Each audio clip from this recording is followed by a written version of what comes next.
नमस्कार सभी को, आप सभी का स्वागत है सनाया स्टडी सेंटर पे। तो आज हम सोल्व करेंगे 19 तारीख का जो एग्जाम था, शिफ्ट पहली जो थी 19 तारीख की एनटीपीसी का, उसको उसकी शिफ्ट को सोल्व करेंगे हम। तो इससे पहले हमने 9 सेट सोल्व करके डाल दिए हैं और ये आज हमारा 10वां सेट है, इसको हम सोल्व करेंगे। इसकी शुरुआत करते हैं पहले क्वेश्चन से। देखिए बहुत बेहतरीन क्वेश्चन इसमें आए हुए थे, तो उनको सोल्व करेंगे आज। देखते रहना। देखो वही पहले क्वेश्चन से शुरुआत करते हैं। एक दुकानदार ने 400 प्रति दर्जन की दर से 52 दर्जन वस्तुएं खरीदी। उसने प्रत्येक वस्तु को 58 रुपए की दर से बेचा। ध्यान से सुन लो, वही सीपी 400 रुपए प्रति दर्जन, यानी कि 12 रुपए, जो 12 है प्रति दर्जन है, उनका जो रेट दे रखा है, प्राइस दे रखा है, वो 400 रुपए दे रखा है। और उनका एसपी कितना बताया है? 58 रुपए, यानी कि 58 रुपए बताया है। आप इसको सोल्व कर सकते हो। 4×3 = 12 और ये हो जाएगा 100। अब इस 3 की मल्टीप्लाई उधर कर लो, इधर हो गया 100। 3×8 = 24 का 4, 2, 3×5 = 15 और 2 17। तो यहाँ से कितना प्रॉफिट हुआ? 74% का प्रॉफिट यहाँ से आपको डायरेक्ट हो गया। तो ए ऑप्शन हो जाएगा आपका। ठीक है। नेक्स्ट क्वेश्चन भाई, देखो नेक्स्ट क्वेश्चन से देखते हैं। कितने वर्षों में 8400 रुपए पर 4% वार्षिक साधारण ब्याज की दर से 840 रुपए साधारण ब्याज प्राप्त होता है? देखो वही सिंपल बताता हूँ मैं पहले आपको। P/R/T SI/100 होता है ये। ठीक है। SI का फॉर्मूला होता है ये सिंपल। यहाँ से SI हमें दिया 840 और प्रिंसिपल हमें दिया है 8400। रेट हमें दी है 4% और टाइम निकालना है। ठीक है। और अपॉन में आ गया 100। इस जीरो से ये जीरो कट हो गए, 84 से ये कट हो गए 10 बार। और 10/4 यहाँ से टाइम कितना आ जाएगा? 2.5 साल। 10/4 कितना होता है? 2.5 साल। ये 2.5 साल आ गया। ये तो था बिल्कुल बेसिक वाला, लेकिन जब आपको प्रैक्टिस करते करते धीरे धीरे जब आप एक्सपर्ट बन जाते हो, रेट तो हमारा था 4%, ऐसे भी सोचना होता है। 840 इसका कितना कितने गुना है? यानी कि 884 को डिवाइड करोगे 840 से, तो ये कितना हो जाएगा? यहाँ से सीधा सीधा 10%। ये 10% हो जाएगा। ये कितने गुना है? 2.5 गुना। तो ये जो 2.5 गुना है, ये क्या डायरेक्ट आपके ईयर है या टाइम है, जो भी आपका ये। ठीक है। यहाँ से 2.5 का आपका आंसर आ जाएगा। डायरेक्ट कैलकुलेट कर सकते हैं तो इसको मेंटली। नेक्स्ट क्वेश्चन देखते हैं। ये देखो भाई, इस तरह के क्वेश्चन इतनी बार आ चुके हैं, अब तो आपको याद हो जाने चाहिए। ठीक है। देखो 5m 15 को ऐसे देखना है, ऐसे ऐसे चेक करना, 4/17। ठीक है। अब देखो ये अपोजिट है तो -9 हो जाएगा। ये बिल्कुल सीधा है तो +8 हो जाएगा। ये भी अपोजिट है तो -15 हो जाएगा। और इज इक्वल टू में क्या है? ये 5m + 15 है यहाँ पे। ठीक है। इसको सोल्व करो। 9 में से 8 -1 और 1, ये कितना हो जाएगा? -16 इज इक्वल टू 5m + 15। इस 15 को परली तरफ भेजोगे तो 31। 5m -31/5 is equal to m। यहाँ से आपकी वैल्यू हो जाएगी -31/5m। ये आपका आंसर हो जाएगा ए ऑप्शन। ठीक है। नेक्स्ट क्वेश्चन चेक करते हैं। देखो भाई, एक व्यवसाय में ए बी सी के निवेश का अनुपात 3, 5 और 4 है, यानी कि ए बी और सी, इसका निवेश है 3, 5 और 4।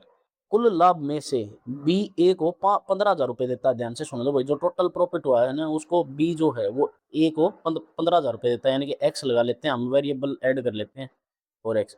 यानी कि यहाँ क्या हुआ? ए को तो मिल गया 15,000 रुपये, यानी कि 15K लिख देता हूँ, वही 15K ये मिल गया।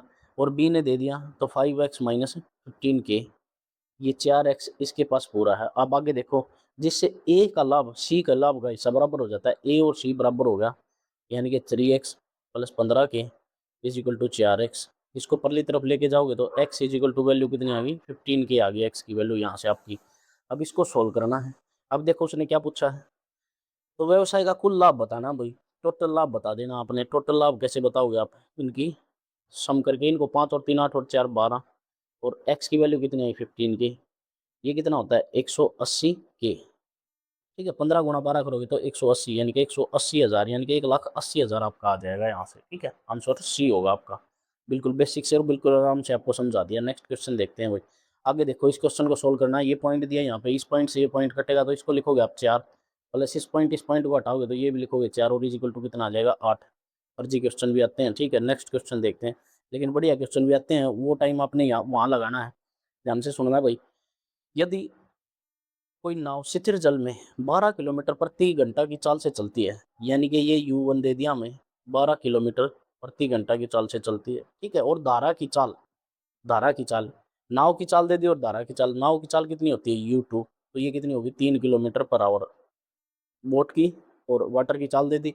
अब उसने बोला है, तो नाव को धारा के अनुदिश यानी कि डाउन स्ट्रीम में चलने में 60 किलोमीटर चलने में, तो टोटल इनकी स्पीड जोड़ दोगे आप, धारा के डाउन स्ट्रीम चलेगी तो दोनों को जोड़ेंगे तो हम कितना हो जाएगा 15, इसको काटोगे तो कितना हो जाएगा 4 घंटे लगेंगे, 4 आवर। ठीक है, 15 चौके 60, तो 4 आवर लग जाएंगे आपको। नेक्स्ट क्वेश्चन देखते हैं। अगला क्वेश्चन देखो, ए और बी एक काम को 21 दिनों में पूरा करते हैं। ए प्लस बी एक काम को करते हैं 21 दिनों में। ए अकेला इसी काम को 28 दिनों में पूरा करता है। ए अकेला इसी काम को 28 दिन में पूरा करता है। पहला काम इनका एलसीएम लेना, पहला काम इनका एलसीएम लेना। इनका एलसीएम लोगे तो आप कितना आ जाएगा, ये तो देखो होता है 7 गुना 3, ये कितना होता है 7 गुना 4, यानी कि 7 तो कॉमन है, 3 और 4 भी आ जाएगा इनका एलसीएम। ठीक है, अब यहाँ से एफिशिएंसी निकालोगे आप, ए की एफिशिएंसी निकालोगे तो कितनी आ जाएगी 3 यूनिट। यहाँ से इसकी एफिशिएंसी निकालोगे तो 4 यूनिट, यानी कि ए की एफिशिएंसी कितनी आ गई 3 यूनिट, इसकी निकालोगे तो 1 यूनिट आ जाएगी, बी की 1 यूनिट। अब देखो क्या बोला है, तो बी उसी काम का 3/4 भाग, यानी कि टोटल काम कितना था 7 गुना 3 गुना 4, इसी का 3/4 भाग है कौन करेगा, बी। बी की एफिशिएंसी कितनी है, एक, इसको काटोगे 4 से 4 कटेगा, 3 तिया 9, 9 7 63, तो यहाँ से वो 63 दिन लेगा, यहाँ से आपका आंसर हो जाएगा डी ऑप्शन। ठीक है, नेक्स्ट क्वेश्चन देखते हैं, इजी क्वेश्चन था। अब ये क्वेश्चन देखो भाई, अगर ऑप्शन नहीं होता तो फिर तो हमें कंसेप्ट पे जाना होता है, लेकिन जब हमें ऑप्शन दिए हैं तो हमें चेक करने होंगे। ठीक है, और बाकी सारे ऑप्शन चेक करने होंगे हमें। जैसे पहले इसको चेक करते हैं, ए ऑप्शन को। पी की वैल्यू है -1, तो यहाँ हो जाएगा 1। क्यू की वैल्यू 3 है तो 3 + 6, और आर की वैल्यू 2 है तो -3 6, यानी कि ये नॉट इक्वल टू 9 आ गया। आप बी चेक करोगे, बी को चेक करते हैं। देखो पी की वैल्यू 1 है तो यहाँ हो जाएगा -1। ठीक है, और क्यू की वैल्यू -2, आर की वैल्यू -2 है तो 3 -6, तो ये किसके इक्वल हो जाएगा 9 के इक्वल, तो यहाँ से आपका आंसर आ जाएगा बी। लेकिन क्या होता है, हमें और भी दोनों ऑप्शन चेक करने होते हैं, क्योंकि अगर ये भी कई बार मिल गए, ये मिल जाते हैं और कई बार मिल गए, तो फिर सॉल्यूशन पे जाना पड़ेगा, फिर सॉल्यूशन करना पड़ेगा इसका। ठीक है, अब चेक करेंगे तो ये आएंगे नहीं, आप चेक कर सकते हो इसको, ये किस्मत का खेल होता है, अगर नहीं मिलते तो, अगर मिल जाते फिर तो कंसेप्ट पे जाना पड़ता आपको। ठीक है, अब यहाँ से आपका आंसर आ जाएगा बी। ये दोनों चेक करोगे तो ये अलग मिलेंगे आपको, बाकी चेक जरूर करने होते हैं पेपर में। नेक्स्ट क्वेश्चन देखते हैं। आगे देखो भाई, ए और बी के वेतन का अनुपात, ए और बी की इनकम का अनुपात दे दिया 4 और 5। ए के वेतन में 20% वृद्धि, इसके वेतन में 20% वृद्धि, तो यानी कि 4 का 20% निकालोगे बटे 100, काटोगे तो 25, 5 से काटोगे तो 5 और 4, यानी कि 0.8 है। इसमें 0.8 प्लस कर दोगे तो कितना हो जाएगा 4.8 हो जाएगा, 4.8। और बी के वेतन में 10% की कमी की जाए, 10% की कमी यानी कि 0.5, इसका 10% यानी कि 0.5, इसमें कमी करोगे तो 4.5 आ जाएगा। इनका रेशो बताना बस हमें, नए वेतन का अनुपात। ये काटोगे तो इसको काटो भाई, 3 से कटेगा 16 × 48 और 15 × 45, 15/16 हो जाएगा यहाँ से, यानी कि 16/15 आपका आंसर आ जाएगा। आप ऐसे भी कर सकते हो, और ऐसे नहीं करना तो आप ऐसे भी कर सकते हो। जैसे 4 के वेतन में 20% की वृद्धि यानी कि 120%, इसी तरह 5 के वेतन में कमी यानी कि 90%। परसेंटेज से परसेंटेज काटोगे, 30 से काटोगे, 30 चौका 120, 30 दिया 90, यानी कि 16/15। ऐसे भी कर सकते हो आप, किसी भी तरह कर सकते हो, क्योंकि इजी क्वेश्चन है। नेक्स्ट क्वेश्चन देखते हैं। ये क्वेश्चन देखो भाई, ये भी बढ़िया क्वेश्चन है। अब उसने बोला है प्रशिक्षित और अप्रशिक्षित शिक्षकों के अनुपात दे दिया, यानी कि ट्रेंड और अनट्रेंड टीचर्स का अनुपात दे दिया हमें 5/3। ठीक है, नियुक्ति है। और इसके बाद शिक्षकों का वेतन फिर हमें दे दिया। देखो ये तो पहले एम्प्लॉई थे, जो जो टीचर्स थे, टीचर्स लिख देता मैं, उन टीचर्स का अनुपात दे दिया। फिर उसके बाद उनकी सैलरी का अनुपात दे दिया 4:1, यानी कि उनको जो तनख्वाह वेतन मिलता है वो 4:1 में मिलता है। अब ध्यान से सुनो, यदि 1 महीने में सभी शिक्षकों को भुगतान किया गया कुल वेतन, अब कुल वेतन आ गया। कुल वेतन का मतलब क्या है, जो टीचर्स हैं उनकी गुना सैलरी से करो, 5 चौके 20, 3 एकम 3। अब ये इन दोनों का कुल वेतन हो गया 23 यूनिट। इस 23 यूनिट की वैल्यू दे रखी है 46, यानी कि 460 की, 4,60,000। तो यहाँ से ये कितनी आ जाएगी 2 20, यानी कि 20 की आ जाएगी। यहाँ से 23 दूनी 46, डबल हो गया इसका 20 के वैल्यू आ गया। अब आगे देखो, तो अप्रशिक्षित शिक्षकों का कुल वेतन, ट्रेंड टीचर अनट्रेंड, यानी कि 3 की वैल्यू पूछिए, 3 की वैल्यू 20 के से करोगे तो कितना आ जाएगा 60 के, यानी कि 60,000। यहाँ से आपका आंसर आ जाएगा ए। ठीक है, नेक्स्ट क्वेश्चन देखते हैं। नेक्स्ट क्वेश्चन देखो भाई, देखो धनात्मक पूर्णांक हल ए और बी क्रमित युग्म दे दिए भाई। क्रमित युग्म का मतलब होता है ऑर्डर्ड पेयर। ऑर्डर्ड पेयर का मतलब होता है ये, ठीक है। ऑर्डर्ड पेयर का मतलब क्या होता है, ध्यान से समझो। जैसे 1+2 कर दिया तो 2+1 भी लेना पड़ेगा, ये ऑर्डर्ड पेयर बोले जाते हैं, ठीक है। तो यहाँ 2 पेयर हो जाते हैं ऑर्डर्ड पेयर। सिंपल पेयर बोलोगे तो 1, अगर ऑर्डर्ड पेयर बोल दिया तो 2 हो जाएंगे यहाँ से, ठीक है। तो यही बोला हमें ऑर्डर्ड पेयर का मतलब। अब आगे देखो इसने क्या बोला, ज्ञात कीजिए इस प्रकार की ए और बी का एचसीएफ कितना है, 28 है। ध्यान से सुनो, जो एचसीएफ होता है ये 28 का कोई ना कोई मल्टीपल होता है। 28 वाई इज इक्वल टू कितना दिया है, ए प्लस बी का सम दे दिया हमें। ए प्लस बी ले लेते हैं, इसने बोल दिया तो ए प्लस बी, यानी कि 28 A plus 28 B is equal to 8 6 8। अब यहाँ से 28 कॉमन लो, वे ए प्लस बी, 8 6 8 अपॉन में 28, इसको काटोगे तो ये आ जाएगा आपका 31। A plus B is equal to आ जाएगा 31। अब 31 ये क्या आ गया, ये खुद प्राइम नंबर है। प्राइम नंबर, अब ध्यान से सुन लेना भाई, प्राइम नंबर आ गया। अगर प्राइम नंबर यहाँ जाता है तो ऑर्डर पेयर बता देता हूँ मैं आपको। ऑर्डर पेयर होंगे यहाँ से 30, एक संख्या कम। और सिंपल जो पेयर आएंगे, सिंपल पेयर आएंगे वो आएंगे 15, ठीक है। सिंपल वाले में हमें लेने सीधे सीधे, जैसे 1+2 ये वाले लेने हैं, ठीक है। 1+3 ये सिंपल सिंपल। जैसे 31 है, मैं आपको समझाने की कोशिश करता हूँ। जैसे 31 है, 31 के पेयर बनाने हैं 1+30, 2+29, ठीक है, 3+28, ये बन गया। ऐसे ऐसे बनेंगे ऑर्डर्ड पेयर। ये पेयर बनेंगे इसके, ये पेयर बनेंगे 15 आपके। लेकिन जब इनको घुमा के लिखेंगे, वापस लिखेंगे, उल्टे लिखेंगे, 29+2 और 28+3 ये वाले भी लेंगे तो ये टोटल कितने बन जाएंगे, 30 बन जाएंगे। तो यहाँ से आपकी वैल्यू आ जाएगी 30। ये डायरेक्ट याद रखना होता है, ठीक है। नेक्स्ट क्वेश्चन देखते हैं। नेक्स्ट क्वेश्चन देखो, देखो भाई मानचित्र पर दो बिंदुओं के बीच की दूरी 4 सेंटीमीटर है, ठीक है। 4 सेंटीमीटर दूरी है।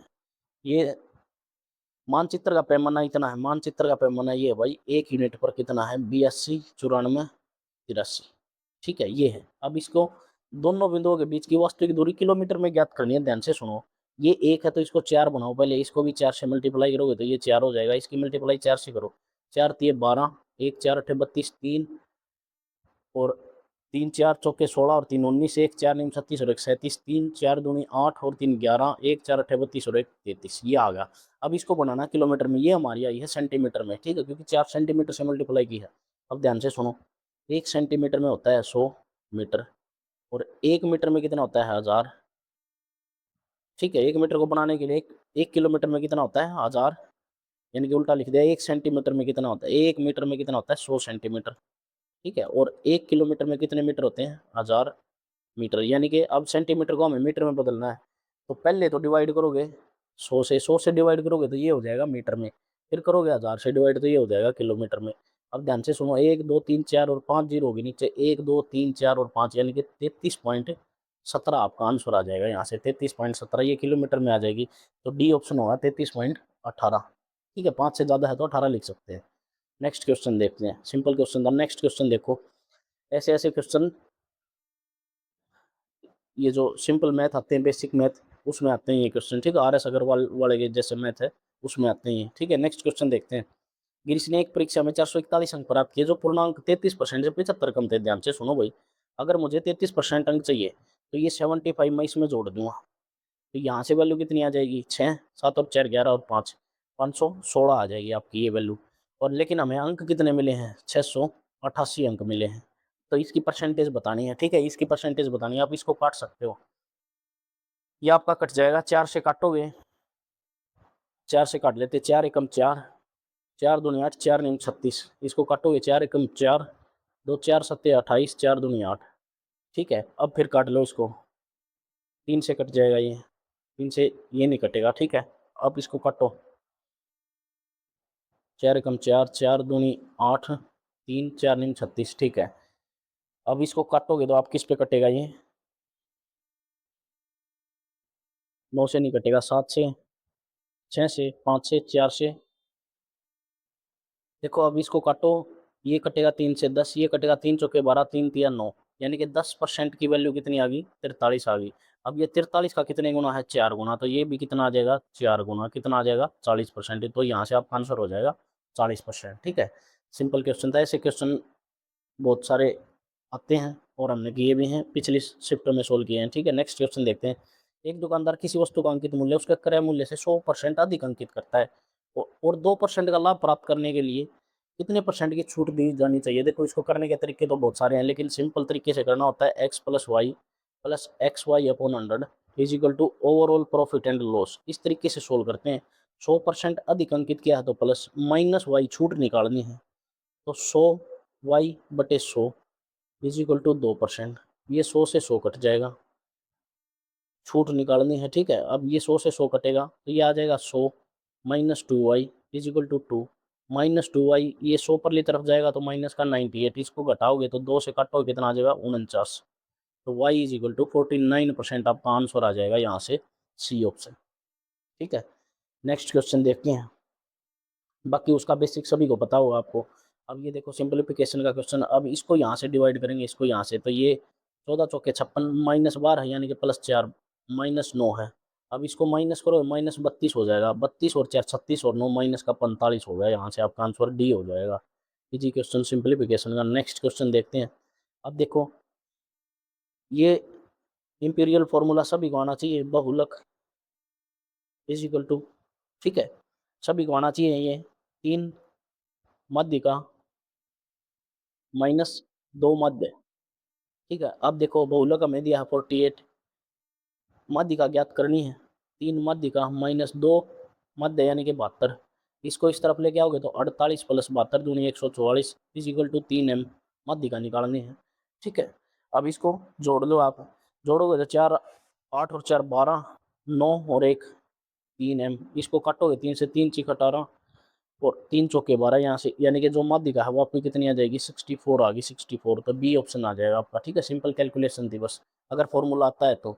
नेक्स्ट क्वेश्चन देखो। अब देखो ये क्वेश्चन होते हैं, आपको बता देता हूँ मैं, ये क्वेश्चन होते हैं स्किप करने वाले, और जो स्किप करता है वही कामयाब होता है, नहीं तो इसमें अगर फंस गए तो फिर ये 5-7 मिनट खा जाएगा। 5-7 मिनट क्या, आपका 1 साल, आने वाला 1 साल, पिछला जो साल गया वो पूरा खा जाएगा, क्योंकि सिलेक्शन रुक जाता है ऐसे क्वेश्चन पे, जो आते हैं वो भी नहीं कर पाते हैं। तो पहले मैं आपको करा देता हूँ, आप इस क्वेश्चन को देखना। देखो क्या बोला इसने, एक नाव स्थिर जल में 7 किलोमीटर की चाल से चलती है। ठीक है, बोट की स्पीड दे दी, स्थिर जल में नाव 40 किलोमीटर धारा की दिशा में जाती है, 40 किलोमीटर जाती है, डिस्टेंस दे दिया 40 किलोमीटर, और फिर 40 किलोमीटर धारा की विपरीत दिशा में आती है। ध्यान से सुन लेना।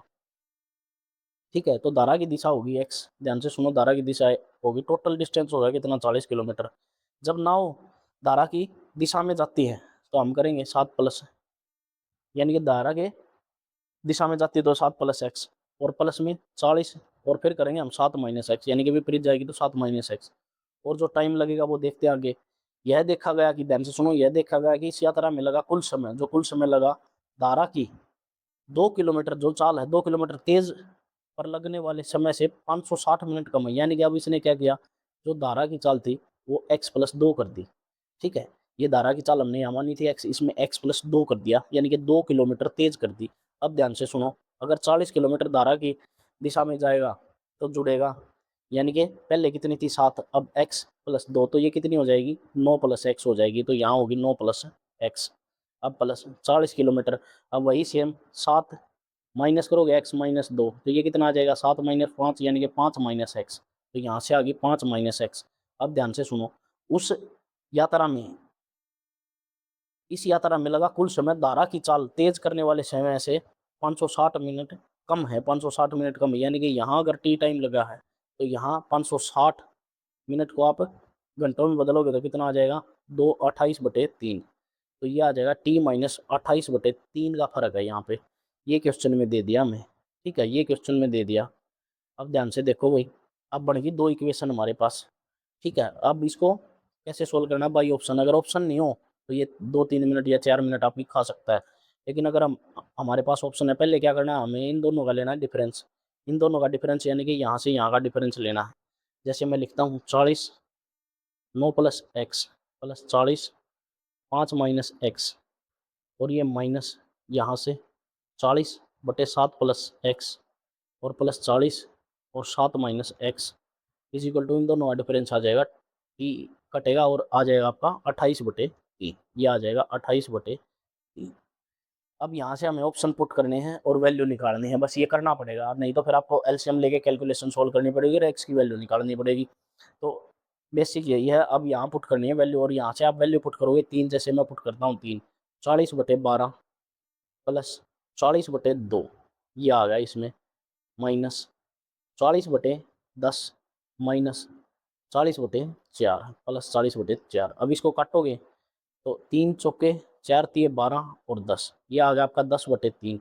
यहाँ से काटोगे तो प्लस का 20 माइनस इसको काटोगे तो ये आ जाएगा 4, इसको काटोगे तो 10 प्लस 10। अब ध्यान से देखो, इसको सोल्व करोगे तो 20 तिया 60 और 10 70/3। या आपको इसको अभी एलसीएम मतलब, क्योंकि परली तरफ नंबर आएगा। अब देखो ये हो जाएगा आपका 10/3 प्लस 20, वो कितना आ गया -14। अब 20 में से 14 घटाओगे तो 6 आ जाएगा, यानी कि 10/3 प्लस 6। इसको सोल्व करोगे तो कितना आ जाएगा 10 प्लस 18/3, और ये कितना होता है 28/3 होता है आपका, 28/3 आंसर आ गया। इसका मतलब क्या है कि ये आ गया आपका ए ऑप्शन 3 पुट करने से ये कंडीशन सेटिस्फाई होगी। तो इसको ऐसे सोल्व करना था और ये क्वेश्चन करने होते हैं लास्ट में। ठीक है, नेक्स्ट क्वेश्चन देखते हैं। आगे देखो भाई क्वेश्चन, एक पार्क में एक धवज सतम से 30 मीटर दूर खड़ा एक व्यक्ति देखता है कि धवज सतम के शीर्ष का उन्नयन कोण, ध्यान से सुन लो भाई, एंगल ऑफ एलिवेशन दिया, एंगल ऑफ एलिवेशन, ठीक है, यहाँ से एंगल ऑफ एलिवेशन दे दिया, ये 90 डिग्री, ये दे दिया 30 डिग्री, ये 30 डिग्री दे दिया। यहाँ से हमें 30 डिग्री के पास वाली वैल्यू होती है √3 और ये होती है एक। अब ध्यान से देखो 30 मीटर दूर खड़ा है, यानी कि इसकी वैल्यू हमें कितनी दी है 30। तो एक की वैल्यू निकालोगे आप यहाँ से तो 30/√3 होता है, और अगर आप इसको सोल्व करोगे तो 10/3 आएगा ये। ठीक है, हर का परिमेय करने या रेशनलाइजेशन करने पर तो एक ही यूनिट की वैल्यू निकालनी थी हमें 10/3, तो यहाँ से आपका ऑप्शन हो जाएगा बी ऑप्शन। ठीक है, नेक्स्ट क्वेश्चन देखते हैं। आगे देखो भाई नेक्स्ट क्वेश्चन, ये देखो अब क्वेश्चन एक्स और वाई वाला दे दिया, इसके भी ये भी 1 मिनट से ज़्यादा टाइम लेगा लेकिन निकालना पड़ेगा। ठीक है, ये वही निकालेगा जिसके कंसेप्ट क्लियर है। ध्यान से देखो, पहले इनको जोड़ना है, इन सभी को जोड़ेंगे। यहाँ से एक इक्वेशन क्लियर कर लेते हैं, जैसे 19 और 6 25, 25 और 5 30, एक्स प्लस वाई, और अब 30, ये जो 59 है यहाँ से 30 घटेगा तो कितना आ जाएगा 29। एक इक्वेशन यहाँ से बन गई हमारी। ठीक है, अब हमें मीन, जो हमारा मीन होता है यानी कि मध्य होता है, उसका फॉर्मूला में पता है, समेशन FI/XI, 2-3 फॉर्मूले होते हैं, आप किसी भी फॉर्मूले से लगा सकते हैं, डेविएशन से भी जा सकते हो, लेकिन इसी में लगाने का फायदा। अब देखो इन दोनों के बीच का 10, इन दोनों के बीच का 30, इन दोनों के बीच का 50, और इन दोनों के बीच का 70, और उन दोनों के बीच का कितना आ जाएगा 90। ये आ गया हमारे पास। अब ध्यान से देखो, हमें दिया है मध्य, हमें क्वेश्चन में मध्य दिया है 50, हमें मध्य 50 दे दिया पहले ही, तो हम मान लेते हैं डेविएशन यानी कि एक मध्य मान लेते हैं 50, ये दिया है। अब ध्यान से देखो, ये 50 से कितना कम है -40, तो यहाँ लिखेंगे -40 ये वाला। ठीक है, ये कितना कम है -20, अब ये 0, यहाँ +20, ये +40। अब ध्यान से देखना भाई, इसकी मल्टीप्लाई यहाँ, इसकी मल्टीप्लाई यहाँ, 40 6 चौके 24 माइनस का 240, इसकी मल्टीप्लाई यहाँ 19 दूनी 38 माइनस का 380, इसकी मल्टीप्लाई करोगे 0, इसकी मल्टी 20 पंजे 100, और इस 40 की मल्टीप्लाई वाई से तो प्लस का 40y इज इक्वल टू 0। अब इसको सॉल्व करोगे, इसको घटाओगे तो 280, 280 240 में जोड़ोगे तो ये हो जाएगा आपका 320 और ये 520, यानी कि 40y इज इक्वल टू, इसको परली तरफ लेके जाओगे तो 520 हो जाएगा। अब इसको 0 से 0 4 से काटोगे तो 13, वाई इज इक्वल टू कितना आ गया 13, वाई की वैल्यू आ गई 13। यहाँ से y की 13 आ गई तो x की कितनी आ गई 16, 16 और 13 कितना होता है 29, तो x की वैल्यू आ गई 16। अब ध्यान से सुनो, अब क्वेश्चन में क्या पूछा हमें, 7x जमा में 6y, 7 इंटू एक्स की वैल्यू कितनी आई हमारी 16 प्लस 6 गुना में y यानी कि 13, 16 7 112 प्लस 13 छिके 78, और इसको जोड़ोगे तो कितना आ जाएगा 190, आपका आंसर आ जाएगा सी ऑप्शन। ठीक है, इसने भी समय लेना था लेकिन निकालना पड़ता, क्या करते, अगर एग्जाम देने गए तो क्वेश्चन सारे निकालने की कोशिश करना पड़ेगा विद इन टाइम और टाइम के अंदर। ठीक है, लेकिन निकालेंगे कैसे जब कंसेप्ट क्लियर होंगे। ध्यान से देखो, अगला क्वेश्चन देखते हैं। चक्रवर्ती ब्याज पर निवेश की गई कोई राशि 8 वर्षों में दुगनी हो जाती है। ध्यान से सुनो भाई, यहाँ 1 यूनिट थी, ये 2 यूनिट होगी, कितने समय में 8 वर्षों। ठीक है, यानी कि डबल हो रही है, एक दूसरे की डबल, यानी कि 2 का मल्टीप्लाई है, यहाँ से गुना करोगे 2 का मल्टीप्लाई हुआ, ये 4 गुनी हो जाएगी, फिर यहाँ से 2 का मल्टीप्लाई करोगे तो 8 गुनी हो जाएगी। अपनी 8 गुनी कब होगी, ये 8 वर्षों में हुई है, ये फिर 8 वर्षों में हुई है, तो 8 16 और 8 24, तो ये बेसिक है 24 होगा, 24 वर्षों में आपकी 8 गुनी हो जाएगी। ठीक है, नेक्स्ट क्वेश्चन देखते हैं। आगे देखो भाई क्वेश्चन, देखो भाई ये क्वेश्चन चक्रीय समलंब वाला, ध्यान से सुनो भाई। समलंब का मतलब समझो पहले तो। समलंब क्या होती है? समलंब, ठीक है, समलंब बना लेते हैं। समलंब ये होती है, दो भुजा क्या होती हैं? समांतर होती हैं, पैरेलल होती हैं। इसमें प्रॉपर्टी होती है, ये दोनों जो एंगल है, इन दोनों एंगल का सम कितना होता है? 180 डिग्री। इनका भी कितना होता है? 180 डिग्री। लेकिन इसने बोल दिया चक्रीय चतुर्भुज, चक्रीय समलंब, तो चक्रीय बनाएंगे हम। यहाँ से चक्रीय बना लेते हैं। ठीक है, यहाँ से चक्रीय बना लेते हैं। ये बना दिया हमने। चक्रीय कोने टच करने चाहिए। अब ध्यान से देखो, उसने बोला है पी एस और क्यू आर। पी एस और क्यू आर ये क्या है? समांतर है। ये समांतर वाली दो भुजाएं सभी को पता है। लेकिन जब चक्रीय आ जाता है ना, तो आमने सामने जो कोण होते हैं इनका क्या होता है? सम कितना होता है? 180, यानी कि सप्लीमेंट्री एंगल बोले जाते हैं ये। सम कितना होता है? 180 डिग्री। अब ध्यान से सुनो, इसने एंगल पी कितना दिया है? 85 का। लेकिन जब आपको पता है 85 है तो समलंब है, तो इन दोनों का सम कितना होना चाहिए? 180। तो ये कितना बच गया? 95। इन दोनों का, पी का और आर का, चक्रीय समलंब के कारण इन दोनों का सम भी कितना आना चाहिए? 180। तो ये कितने का हो जाएगा? 95 का। तो 95 का होगा, तो ये कितने का बच गया? 85 का। अब इसको, इसमें ऑप्शन देखना आपका डी, तो डी ऑप्शन हो जाएगा आपका। ठीक है, क्या वो आपका आ गया 95, आर आ गया 95 और एस आ गया 85, और वो होगा जो पी आपने दिया है वो हो गया आपका 85। तो ये क्वेश्चन हो गया 16 आपका। नेक्स्ट क्वेश्चन देखते हैं।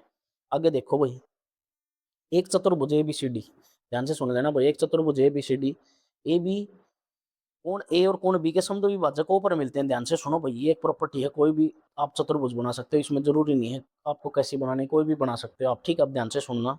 यहाँ से मैं इसका कोण समद्विभाजक, ठीक, और यहाँ से इसका कोण समद्विभाजक यहाँ मिला देता हूँ। यहाँ ये जो एंगल बनता है ये, यानी कि मैं इसका नाम दे देता हूँ आपको ए ओ और बी। ये जो एंगल है, एंगल ए ओ बी, मैं आपको एंगल ए ओ बी की बता रहा हूँ। ठीक है, एंगल ए ओ बी इसने दिया तो हमें क्वेश्चन में 41, लेकिन मैं आपको इसका मान बता रहा हूँ।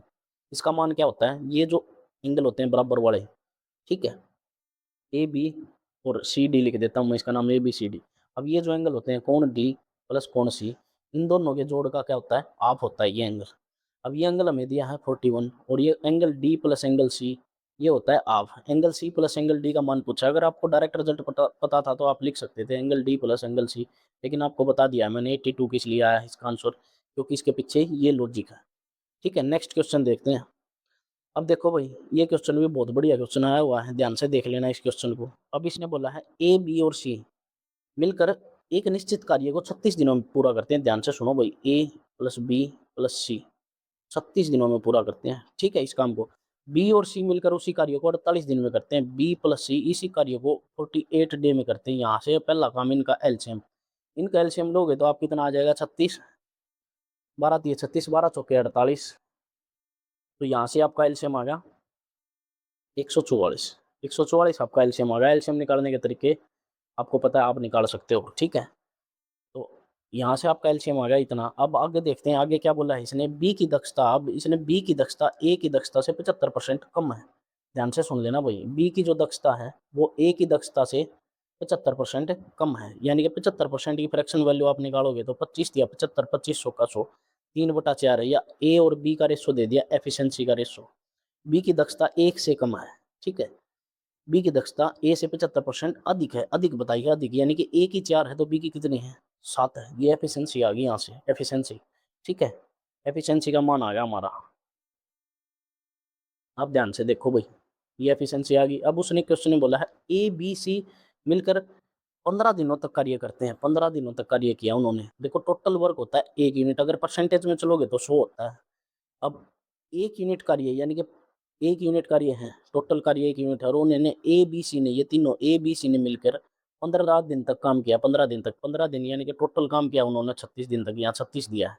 अब इसको काटोगे आप, तो 3 से काटोगे, 3 पंजे 15, और ये आ गया आपका 12। 5/12 काम आ गया। अब 5/12 काम तो उन्होंने कर दिया, तो एक में से घटाओगे तो कितना बच गया? ये आ गया आपका शेष काम। शेष काम, शेष काम आ गया ये आपका। ठीक है, 1 यूनिट में से 5/12 काम तो उन्होंने कर दिया।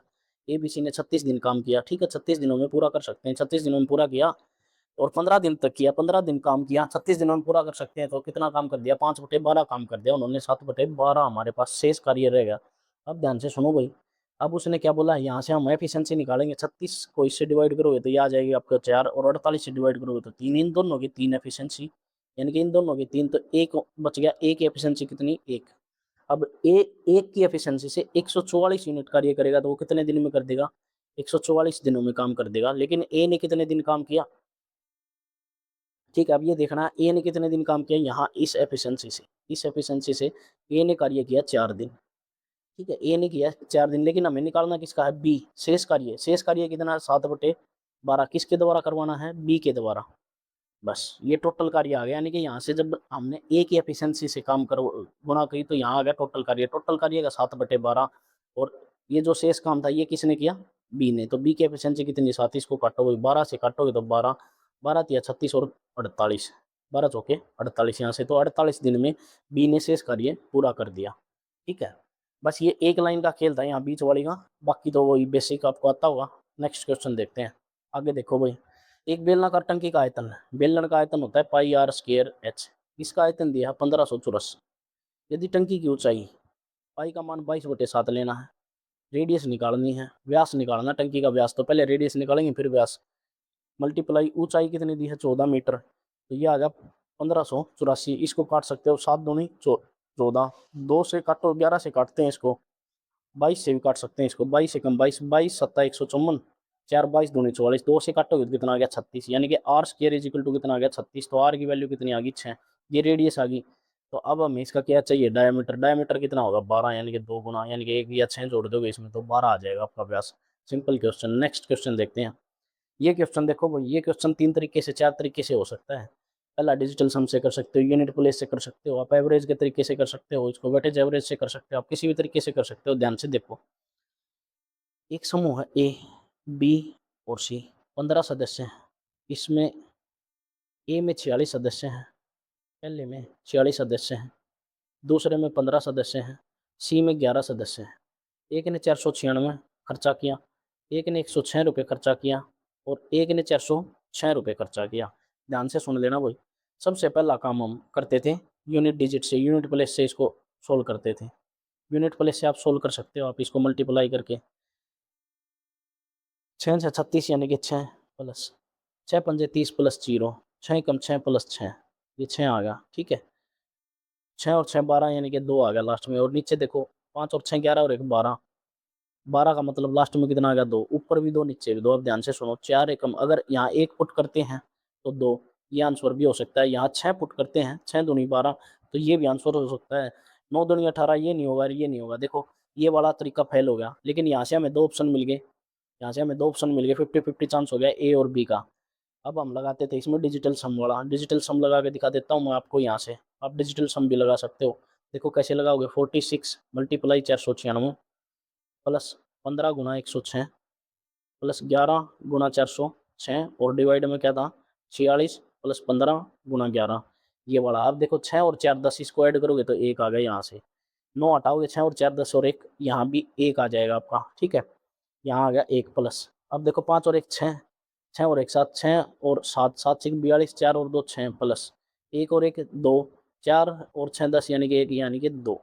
अब इसको जोड़ोगे आप, 8 और 1 9, ऊपर देखो 9 बन गया। अब नीचे चेक करते हैं, 6 और 4 10 1, 5 और 1 6 प्लस 6, 1 और 1 2, 6 और 2 8 और 2 9। देखो अब ये भी फेल हो गया, क्योंकि ऊपर भी 9 बन गया, नीचे भी 9 बन गया। अब 9 का क्या गेम होता है, 9 को अगर हम किसी से मल्टीप्लाई करेंगे तो वो भी 9 का मल्टीप्लाई हो जाता है, यानी कि 9 का ही मल्टीप्लायर हो जाता है। जैसे मैं आपको दिखाता हूँ, 9 की मल्टीप्लाई अगर हम 6 से करेंगे, 9 6 54, तो वो भी क्या होगा 54, क्या है 9 का मल्टीप्लाई है। तो यानी कि ये हमारा डिजिटल सम वाला तरीका भी फेल हो गया।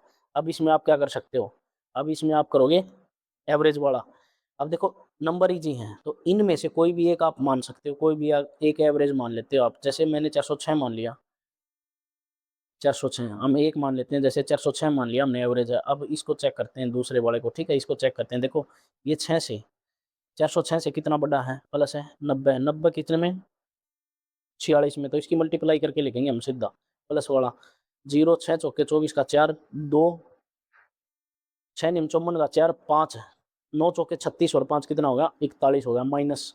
अब ये देखो ये कितना कम है, 300 कम है, 300 माइनस का 300, 406 से 106 कितना कम है, माइनस का 300, माइनस 300 में 15 45, तो ये आ गया 4500। और डिवाइड में टोटल करोगे आप, 46 और 15 51, 61 और 11 एक 62 और 10 72, तो ये हो गया आपका 72, डिवाइड में हो गया 72। अब इसको घटा लो 406, इसको घटाओगे 4500 में से, सिंपल तरीके से आपको घटाना है। 41 40 0 6 और ये 4 3 360 प्लस ये आ गया 360/72। 36 से कटोगे 10, 36 दूनी 72, 2 से कटोगे तो 5, लेकिन ये किस चीज़ का है, माइनस का। तो 406 माइनस 5 तो कितना आ गया आपका 401। तो यहाँ से आपका आंसर आ जाएगा ए ऑप्शन, जो कि होगा आपका 401।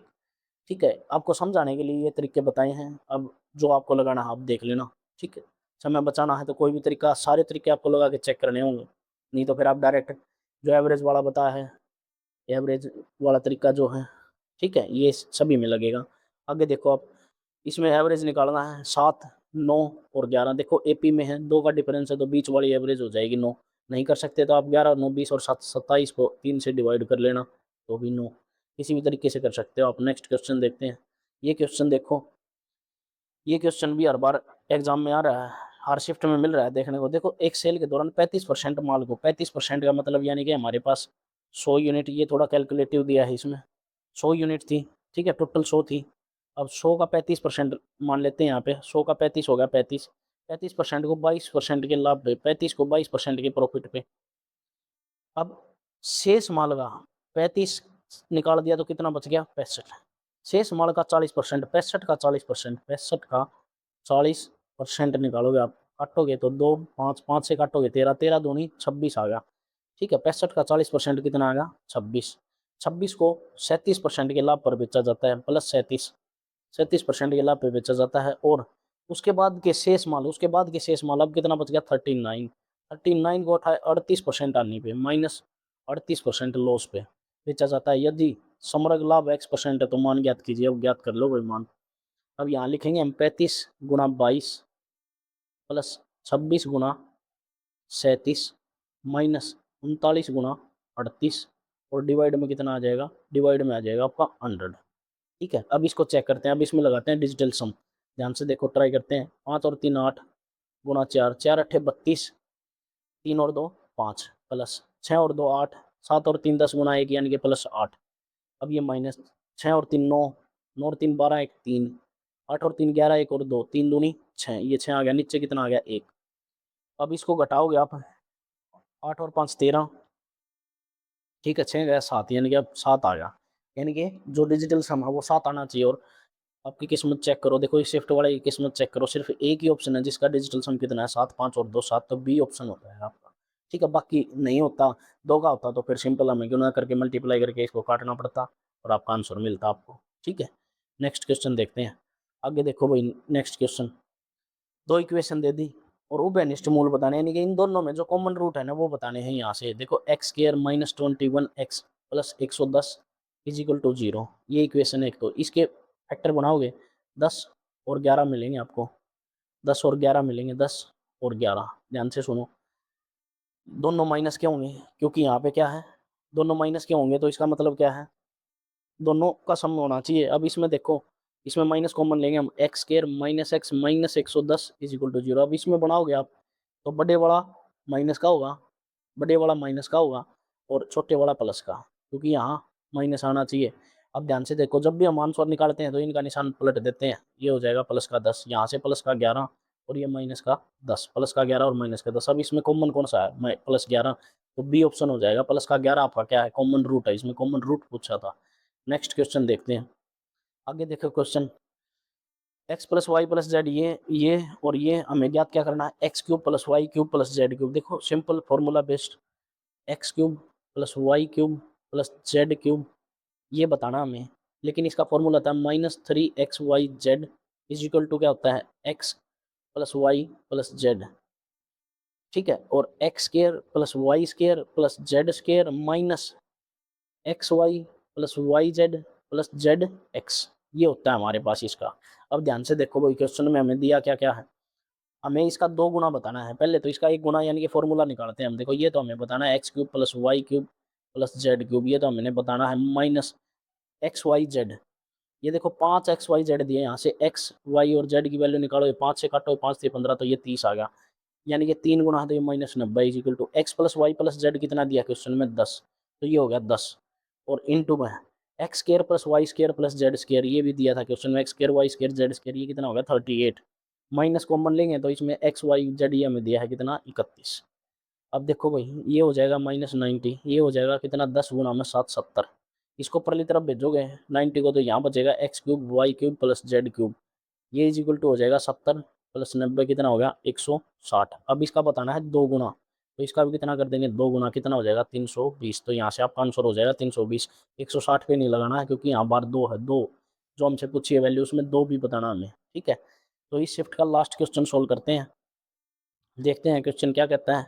अगला क्वेश्चन देखो अब लास्ट, एक भूवैज्ञानिक सर्वेक्षण दल ने त्रिकोणीय मॉनिटरिंग जोन बनाने के लिए अनुसंधान केंद्र स्थित किए हैं 3। ये केंद्रीय निर्देशांक ग्रेड देखो, इसको निकालने के 2-3 तरीके होते हैं, बाकी सिंपल तरीके से आजकल ऐसे ही करते हैं, 2 5 8 1 4 9, फिर ऊपर वाले को लिख लेते हैं 2 5। इसमें सिंपल लगाते हैं डिस्टेंस का फॉर्मूला ये वाला, यानी कि एरिया का फॉर्मूला लगाते हैं इसमें सिंपल। इसकी मल्टीप्लाई यहाँ करोगे पहले तो 2, इसकी मल्टीप्लाई यहाँ -40, ठीक है। अब ये प्लस में है, इसकी मल्टीप्लाई 8 9 72, इसकी 4 एकम 4 माइनस का 4, अब प्लस 5 चौके 20 माइनस 9 दूनी 18, इसको सोल्व करना है बस अब सिंपल। 2 गुना ये, ठीक है, ये मोड होता है क्योंकि एरिया हमेशा पॉजिटिव आता है, तो ये होगा माइनस का 38, यहाँ से घटाओगे तो ये हो जाएगा आपका प्लस का 68 और ये हो जाएगा प्लस का 2। अब ये 40 38 1/, तो ये कितना हो जाएगा 32, यहाँ से 32 हो जाएगा, इसको काटोगे तो 16, तो आपका एरिया कितना हो जाएगा 16 वर्ग किलोमीटर का एरिया आ जाएगा। बाकी आप मैट्रिक्स लगा के भी सोल्व कर सकते हो, मैट्रिक्स जैसे +2 में करते थे 8 1 4 9 1 1 1, इसको सोल्व भी कर सकते हो आप, ठीक है, 1/2 लगा के वो आप सोल्व कर लेना। तो ये था भाई आज लास्ट क्वेश्चन उसका 19 3 की शिफ्ट का, तो हमने सोल्व कर दिया। अगर आपको वीडियो लगी अच्छी लगी हो तो लाइक कर देना और कमेंट कर देना, वीडियो को शेयर करना भाई, ठीक है। वीडियो देखने के लिए सभी का धन्यवाद, मिलते हैं नेक्स्ट वीडियो में।